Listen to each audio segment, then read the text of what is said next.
Let's dive into the market stats. It's February the 8th. It's a Wednesday, and we're 8 days into the second month of the year, for heaven's sakes. Yeah, already.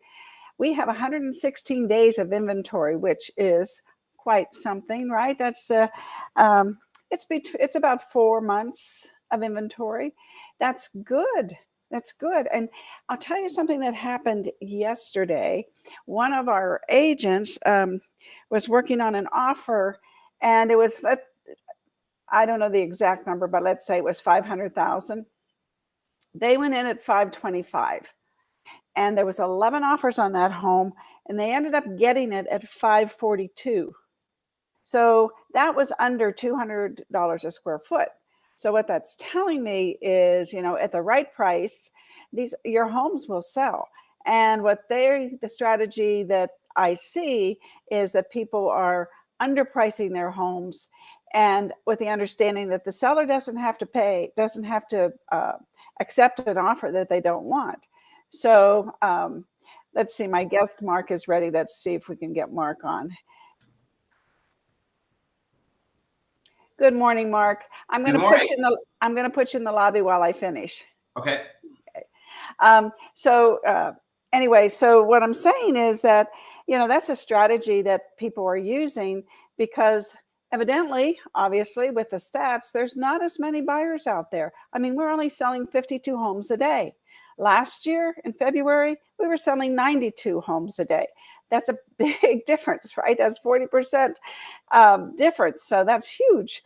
And overall in 2022, we were selling 101 homes a day. So we'll see how it plays out. But January, we were pretty low too. I think we were doing 56 a day. So hopefully, because when we start out at the beginning of the month low, it usually increases. Hopefully it will. And the multiple offer situation was very intriguing to me. So what's going on here? We're listing 90 homes yesterday. We closed 43. We have 6,524 available properties on the market, of which 5,017 are single family homes. And of that 5,017, we have 1,729 that are 430,000 or under. And 430,000, I checked again this morning, we're maintaining that as our median price. So that's yesterday. By the way, of the 68 that were listed, 26 were in that 430 and under price range. The $1 million homes are taking a hit so far this year. We were doing 4.5 in 2021 per day. Last year we were doing 4.2 per day. This year we're 2.3. So we're 2 1/3. Basically for this year so far. We'll see how it goes. Springtime's coming. We'll see if those $1 million buyers come out of the woodwork.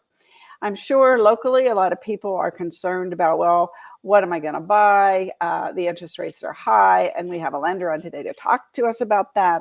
So hopefully once you see and hear what Mark has to say, you might get some ideas on how you can convince your potential home sellers that want to buy to list and buy.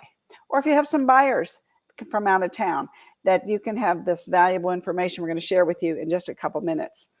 I think that's it. We're selling 17 non-owner occupied homes per day, which is about 30% of the market. Those investors continue to buy. Rents continue to hold steady and increase a little bit. Now, I will tell you that the legislature in Carson City opened up on Monday, and one of the big topics that we're going to find out about is there is an issue they're going to discuss, and it's called rent control. So we will see how that plays into all the things that go on in our market. Las Vegas is a different market. It's always been a different market. So we shall see what happens. Rent control, I can see both sides of it. I'm in property management as well. So I can see where if the rents go too high, they can't buy or sell. What are they going to do? I mean, they can't buy or rent. What are they going to do?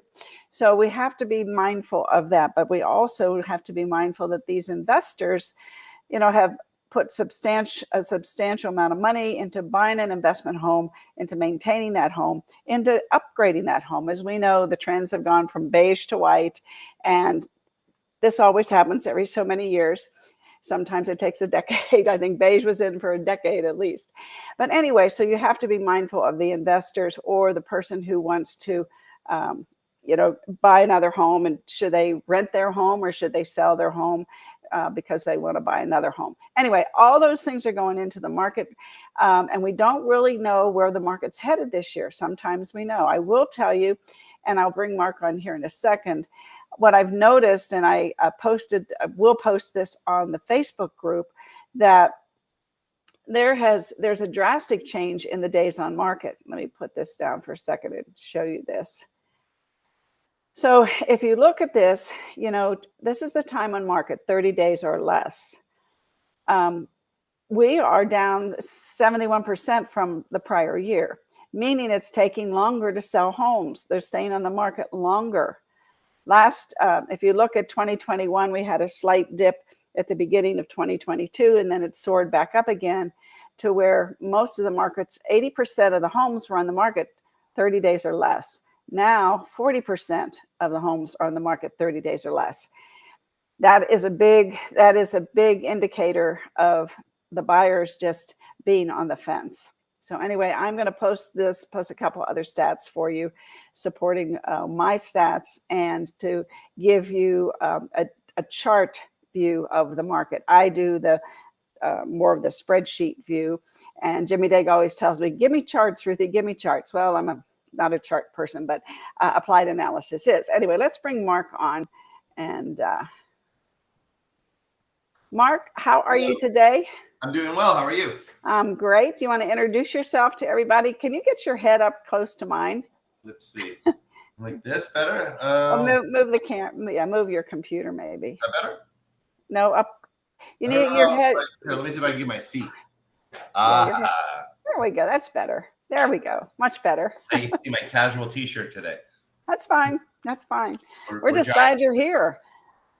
I had I'll start off by saying I had a buyer who was a renter for years and decided it was time to buy his first home. And he had saved up money to put, 30, 40% down. And so he made an offer on a home and had a lender qualify him who said, "Oh, you don't have any credit." And so she found a company for 9+% interest and 3 points. And then you came along, Mark. And what did you do for this gentleman? So we ended up going for no points and 6.625 on the loan, which is I still think is a little high, but because of the non-traditional credit, we have to eat that little adjustment. But we're moving, right along, and he understands everything. And God forbid we had to mention 9% and 3 points. I don't know what that would have done to the deal. Well, yeah, I don't think he would have gone for that. So yeah, it's a really good example of the broker world where a specific client might not meet that square box, like he doesn't fit in that peg, but we have multiple lenders and each guy has their own specialty. So the lender that I took him to is called SunWest Mortgage, and it's just a perfect marriage. They love the underrepresented buyer, low credit scores, and they don't cream them like some of these other investors do with the product. So right when you said it, I knew exactly where he would land. And so this particular buyer had rent history, perfect rent history, had a W-2 that was fine, right? So there weren't any negatives, except he had no credit. I mean, he had no credit. He had never had a credit card. Yeah, so wasn't even a 0 on a score. It's what we call a true no score. Yes. And some lenders just will not touch it. But like I said, this is SunWest is the nation's largest privately held mortgage lender. So they can do some things, they can self-service loans, and they really have been making a push. I've gone to some of their seminars lately on having that sector of first-time home buyers and people that, may have had a credit event in the past, and they're taking care of them. Mark, I ask you this question. Explain to me and the viewers the difference between you and the company that couldn't cross the line and go to SunWest. Okay, so I would say there's 3 different type of lenders. You're going to have your normal bank, Wells Fargo, B of A, Citibank, and they're going to try to take care of their own customers. You have money in the bank that gets, maybe a guideline or 2 waived, but they're definitely not there for just the bread and butter client. They have their specialties. They're going to be slow. They're great on jumbo, and they're great if you have money in their account. But if you're just none of those flags are raised, they're probably just going to take care of you, not really give you the best transaction. So that's the first one. The second one is what we call a mortgage banker, and that's what you typically hear about retail. So a mortgage banker will kind of do what I'm doing, but they fund the loan with their own underwriter, their own funder, and then after you go move in your house, pay a payment or 2, they package that loan and they sell it. So each step has premiums involved. So they take my product and they can add, a bow, and they add a whistle, and they add a color, and now that product is 2 times expensive as mine. But in the end, it's still my product. So that's the mortgage banker. And they also have specific rules and guidelines what they can do. Now, then there's us. We're wholesale lenders. So we're true mortgage brokers. So we don't bank anything, meaning that we do not fund anything with our own money. We don't hold any of the paper. We disclose everything that we make. You see it on the closing disclosure. Everything is transparent. And because of that, I have different partners. So each investor, which I call is really a loan partner of mine, because we have relationships. We can send them loans. And like the SunWest example, each has a specialty. Some guys are priced better than others. And that's kind of what I was going to share with you guys. There's such a difference going on in the market right now. Probably, I've been doing loans since 2002, and I don't remember a spread like this being, certain guys competitive, certain guys uncompetitive ever. So may I go into this next thought? Sure. Okay. Yes, So, you explained that very clearly, which I appreciate, because I think, not everybody knows that. And there's a lot of new agents out there that don't understand, and a lot of lenders, let's put you all in a bucket. A lot of lenders don't explain it because they don't realize that these new agents or unseasoned agents don't know anything about mortgages. correct. And there's a lot of relationships that the new agents are told to use, and it's hard to overcome that. If I have somebody who's mentoring me and they're saying use lender A, and lender A does get it done, but I'm having to get 3% closing cost credit from the seller, and it makes my job harder, right? And then all of a sudden that realtor 6 months in their career meets a person like me, and I can tell them, I don't need 3-point seller credits to buy my rate down. If you want a temporary buy down, we can use that. We'll get into those figures, but there's a lot of extra work being made for a realtor now because the lender who they're using has an uncompetitive platform. So they're making the seller give up $10,000 to buy down the interest rate for the buyer. And someone like me, I don't even need it. I would rather you offer $10,000 less on the house and then get the buyer a better deal. Or there's always going to be some closing costs, or we apply that toward the closing costs. So here's a great example, because I won't name any companies, but there was a major company a mortgage banker that closed yesterday at 2 p.m. So they're scrambling. And closed meaning went out of business? Yeah, they're done. Yeah. So, but we don't want to spread rumors. So we'll let them know. No, I understand. So, very easy deal. Like, I'll give you a 760 FICO, great FICO, A+, 5% down, $500,000 purchase conventional. So for me, I hear that all I lose on that is 1/4 of a point with the FICO and the loan to value. So when I'm pricing my deal out, I'm at 5.99 all day long with no points. The guy that is scrambling and moving around, he was at 6.875 with a 1.5 buy down to 6.875. So I was beating him by almost a full point in rate and a 1.5 in fees. But he had 3 points in buy down. So with his 3 points, he was able to get his rate down to mine. Well, if I had that same 3 points, I would be, I'd be at 5.25. Wow. And I'd still have money left over to pay some closing costs. So I really implore everybody now to really shop for your lender, because here's the real deal. When I'm at 5.99, if I'm a company that wants to make an extra point, I have to raise my rate to 6.875. If I want to make another point, I got to go to 7.5. So you have guys out there selling 7.5 rates, and then they hit them with the buy down, but say, don't worry, because the seller's paying for it. But I always, is the seller really paying for it? Because I could have got that house for 490. Yeah. Right? If I didn't, 500 with 10 back, or whatever it may be. So it's a big difference right now, especially in this state. I'm licensed also Louisiana and Florida. I don't have these big spreads out there. So there's something going on in Vegas where all the lenders have thought, based on what you were just talking about, sales are down, days on market are up.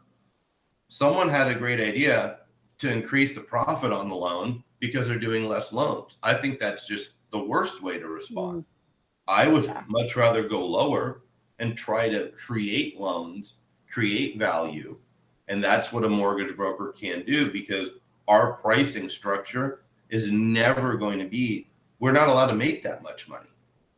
So a banker's locked in, excuse me, just want to make a point. So if our buyer goes to the banker where they have their money, they're locked in to that, whatever their program is. If our buyer goes to a company that has their own underwriter, they bank the loan, then they sell the loan, right? But they're tied into that. The beauty of who you are and who you represent, you can go to anybody, and so you can say, look, I've got this situation. So what's your best deal? Because I'm going to shop this buyer. Yeah, right? Absolutely. And I know, I've been doing it for a long time. So pricing for me is what keeps it interesting. And I prefer at all times to be that person when you hear my name or my company that oh, that's low, that they're going to be the most competitive. Like, I value that. That's my passion in the business. And then knowing that, then we can decide how to take that as our advantage. So anybody who has, like, 3% is the most common seller credit that I've seen being asked for. So on the temporary buy downs, which is something everyone's talking about, if you want that 2-year buy down, it's 2.375%. And if you want the 1-year buy down, it's 0.875. So if someone's getting these seller credits, I'm going to apply that to that with my already low rate. So the guy that landed with me is now going to get the 5.99 rate. And instead of buying it down, I'm going to use 2.375 of his 3% and get him to 3.99 on his first year, 4.99 on the second year, and then 5.99 for the life. And I'm still going to have $3,000 or so to apply to his closing costs. So that's a good loan, in my opinion. We're taking the seller's money and applying it to pure benefit for him, as opposed to taking it and applying it to make their lender choice competitive. So, but those lenders understand what's going on right now. Everybody's getting these credits, and it's just a matter of where you're putting that money. Because if that house goes down, everybody who's promising that refi, a year from now, it's just may not be possible. That's a good point. That's a very good point. And that's the big thing. Everyone's promising these refis in the future. It's like, I get you the refi right now. We have values right now. I have rates. I saw one the other day close at 6.875. I could refi them today at 5.99. I mean, just the next day, and it wouldn't cost them anything. But that's just the communication and the education, and everybody kind of realizing we got to work a lot harder this year. You know, the lay down clients are disappearing very fast. You know, the sight unseen offers. The borrowers that I've been seeing recently have been a little more complicated. You know, just situations that, you know, may have prevented them from getting in the market earlier. And that's the type of borrower that I think needs the most competitive rate to start off. You can't start off that borrower in the 9s or in the 10s, because we want them to succeed. We want them to always pay. Yes. So that's my goal, is to put you in a program that I feel is safe for you. You know, as opposed just to get you in and let's hope everything gets better 6 months, a year from now.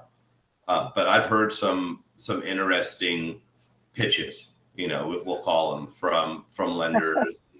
But, you know, we have all these, we have the crazy programs that are coming back. You know, I'll go over some of the programs. You know, we have the rental loan. You know, so the rental loan is basically a stated income loan for an investor. And we qualify everything on the projected rent. And we get a 1004D to show what the average rents are around there. They can take short-term rental rolls, everything you want. And as long as that payment is $1 less than your projected rent, you qualify.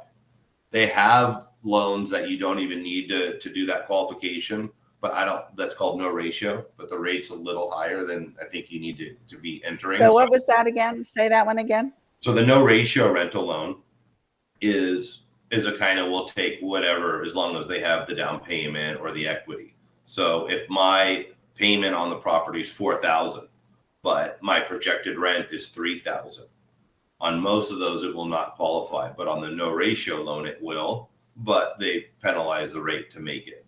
So I like to see people cash flow from day one personally when I'm doing those. But if there's, you know, they may have an Airbnb, you know, strategy that's not going to pencil out, and they can make that call themselves. We can also do the buy downs on all these non-QM loans. So the bank statements, let's say you have somebody who knows they're going to file a better return in 22 post-COVID, you know, and their bank statement loan now, we can do that same buy down and get them a lower rate in year 1 or 2 till they get there. And then we give them an A paper loan, you know, to follow. We can also do land again. That I haven't been able to do in over 10 years. Wow. 65%, and it's a 20-year loan. So most of the people who bought land, you know, over the past decade are had to buy it in cash. So if they needed to maybe pull out some money and, you know, get a construction project going, that's something that we can do as well. But I just like to try to, you know, emphasize, be wary of a rate buy down. The temporary buy down is consistent with everybody. Same price, no one can up it, no one can lower it. That's actually kind of nice. Yeah. But when people are saying you need money to buy down the rate on top of that, it's not needed. You really have to shop for a lender right now. Well, and yeah, that's Mark, you know, I'm going to put your company name and your of course your name and your phone number in the comments so everybody can see it. And tell, you know, so we've got that issue going on right now with these seller contributing. Yeah. And then you had, and I had talked about something, if it can be, I don't know if I asked you about this, but the assumable. Ah, yes. So assumable, awesome topic. It's something that is going to become more like, you know, we had a little run where everyone was excited about it. Then it kind of disappeared. I haven't been hearing about it as much, but assumable loans are amazing because all VA loans are assumable and all FHA loans are assumable.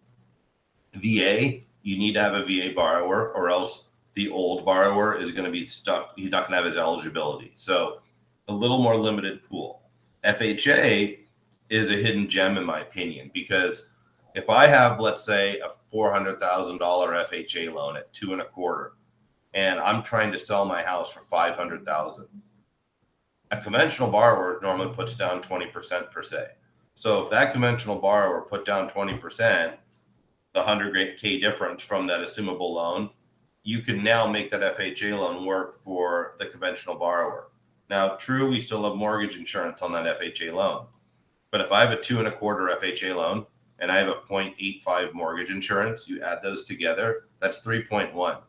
There's no way anyone's getting a 3.1% 30-year fixed loan. Now, all that's great. Let's put that to the left. On the right, how does it get done? So the loan officer, who you would think would be loving to work on this loan, only can make $300 because the lender's already paid on this loan. They're not redoing the loan. They're just transferring liability, basically. And the lender that started the loan is out of the picture. It's now with what's called the servicer or the sub-servicer. So I, as a realtor, have to now prepare a credit-worthy package to give to the sub-servicer and basically become a loan officer and have them credit approve this new borrower. There's a small fee that's paid, for their little handiwork, and then it gets done. But you're a lender. But so I'm talking as the lender. That's, let's say you and I are together, and you're like, Mark, I need your help. I have this assumable loan, and I'm sitting here thinking that's a lot of work because I'm not on this deal, right? And I'm not going to get anything from it except $300. But I'm doing a full loan like I would to make a normal commission.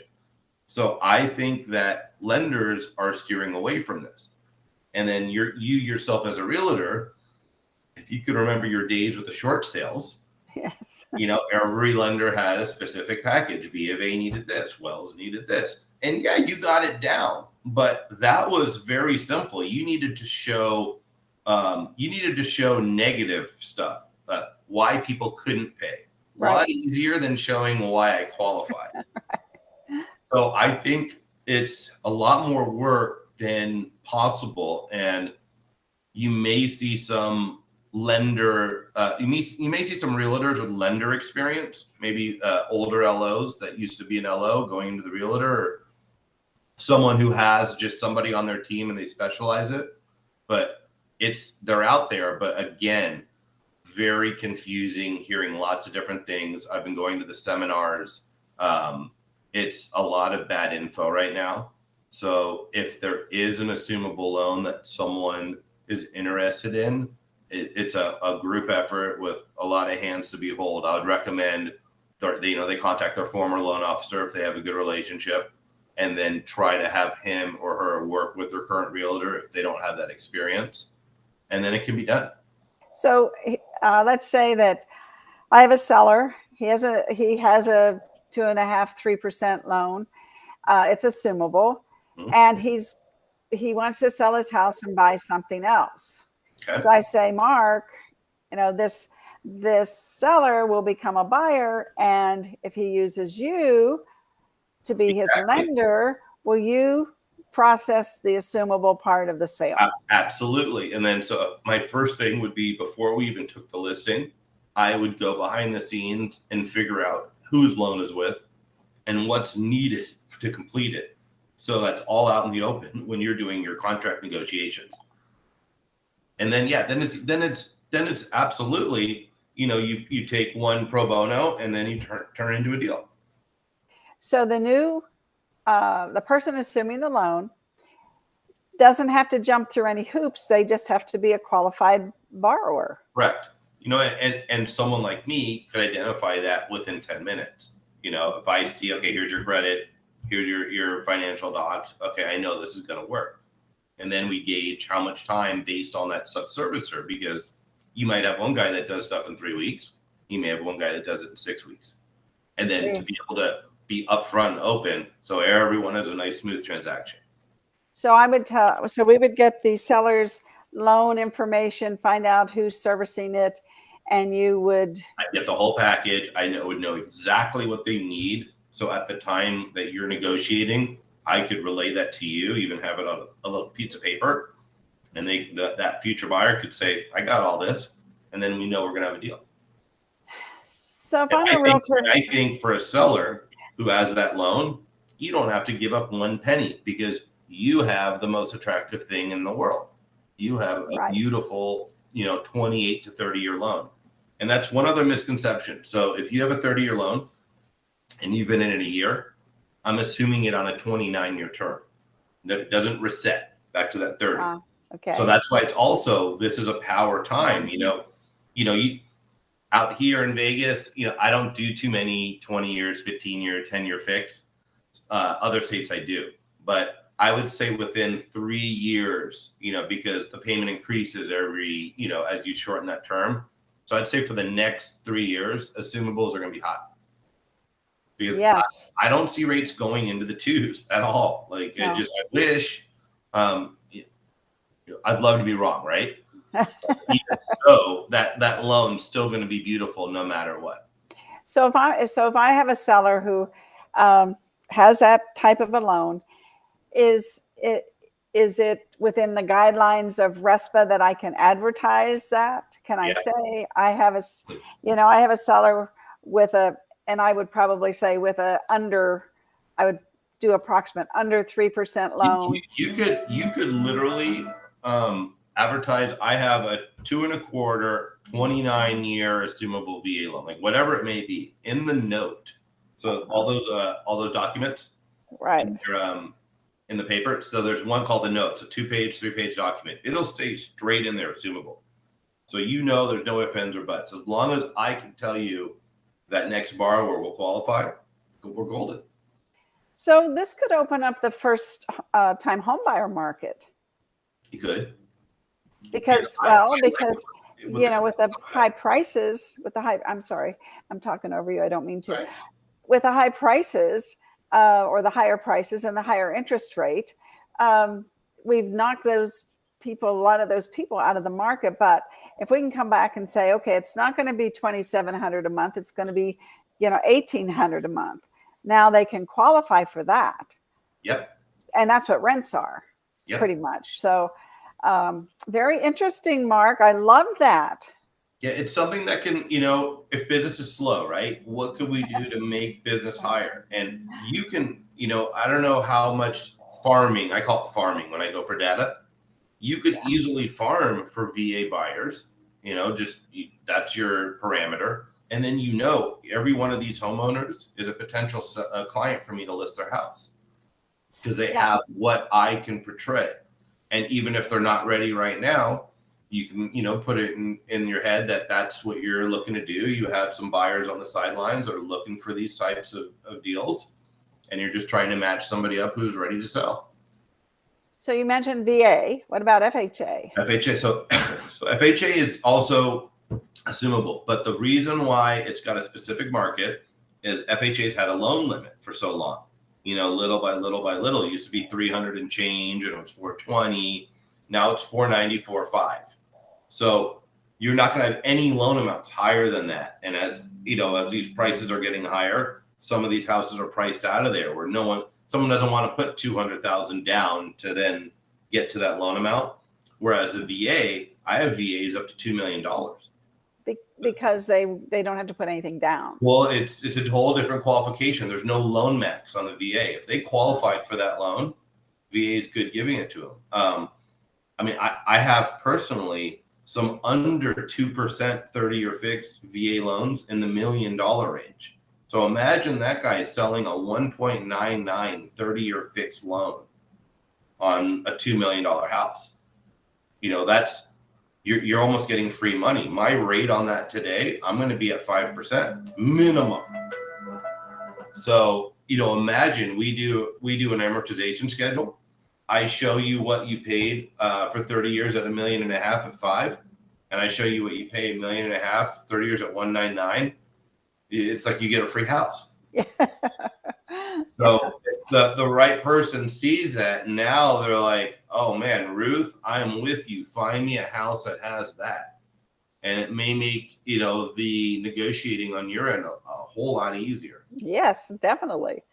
Yeah. Well, this is certainly, I'm always preaching and trying to coach agents to farm and farm a niche market. This is a niche market, and they can farm because that data is available, I think, in Remine, which is one of the databases that the Board of Realtors has an affiliation with where it doesn't cost the realtor anything.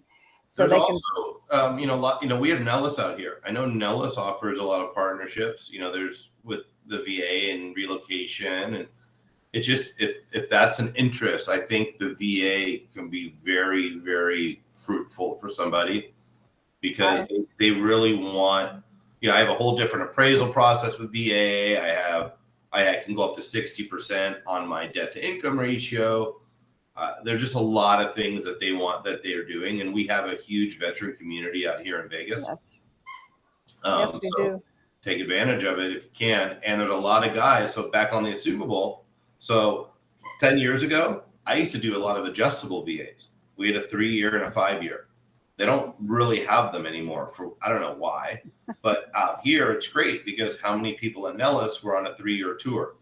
Right. So why take a 30-year loan? So I would put them at back then 2.25 on a 5-year arm, and then they would get out of there. Well, now you got the guy who has the 2.25 30-year fixed, and his tour's coming up.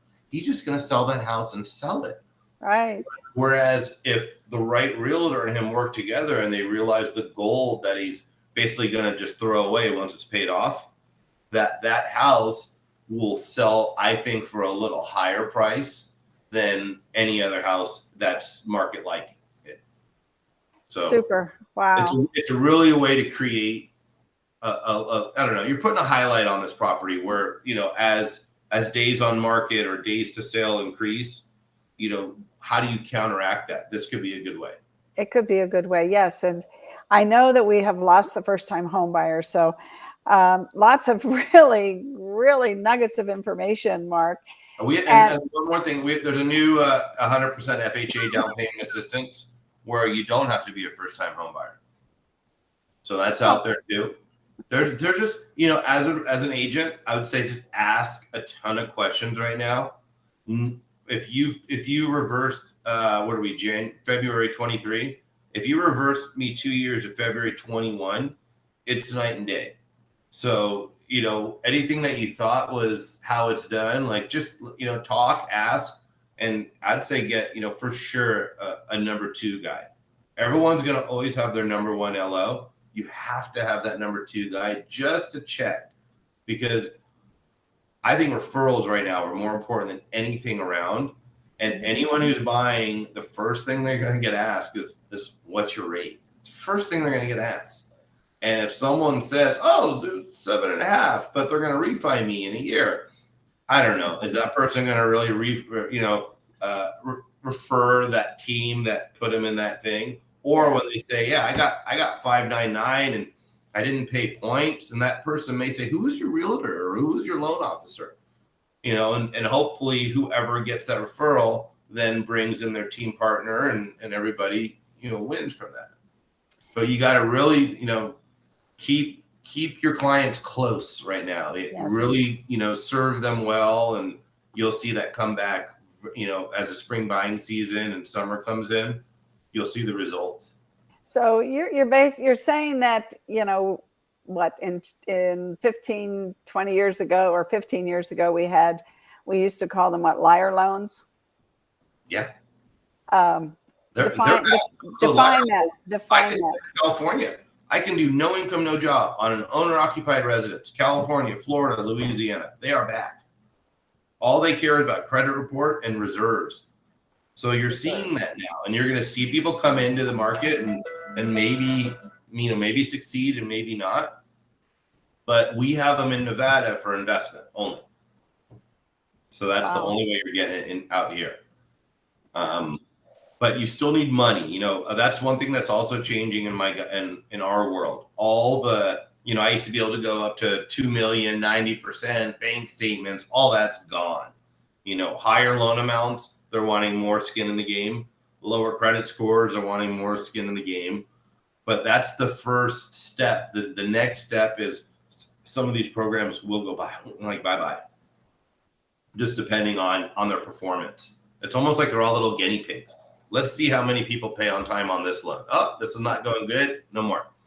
Gotcha. And then so we do have some type of a governor, if you will, on not letting us crash the market. The MLD, they're really they're sticklers on that. And what does that stand for? Mortgage lending division. And they also, so other states on this rental loan that I was talking about, you don't even, like, I could do it in New York. I don't even need a license. I could do it in Colorado. Don't need a license. But in Nevada, they make people have licenses, which is good. Yes. So they're trying to protect us a little bit. Yeah. Well, that's good. That's good to know. Mm-hmm. But, we just got to flush out all this builder inventory. And then I think stuff will get a lot better on the resales, because everyone just has this fallacy that the builders are giving it away and 6 points and this and that. And I don't know. So there's a lot of things going on there. Yeah.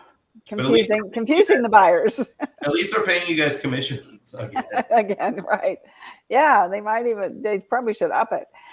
Marc, I so appreciate all your knowledge, and you are so straightforward, and I think that people will be able to see you soon in our CE classes, giving your 3-minute spiel and then commingling with them during the breaks to perhaps answer, because I'm sure that most of the agents right now are struggling with these high payments and their buyers not qualifying. So appreciate this. And I'm all about Las Vegas growing and the housing market staying strong. We have 57% of our population here owns their home and does not rent them, right? Of the homeowners, the 57% of homeowners. And in Los Angeles, it's like 32% of the people that own a home, okay, don't live in it. Wow. I mean, they're renting it out. And I really don't think that's good for our market. But anyway, I will be in touch with you later, and we will get you scheduled so that you can get in front of more agents. Cool. And perhaps we can get more people buying homes. Well, that's our goal. And everybody, just keep your head up, and it's hard work will pay off. And I put your phone number down here in the trailer. It's 702-929-8220. And the name of your company is? C2 Financial Corp. C2 Financial Corp. All right. And Marc, thanks so much. And everybody have a great day. And Marc, we will talk to you later. Okay. Have a great one. All righty. Bye, everybody.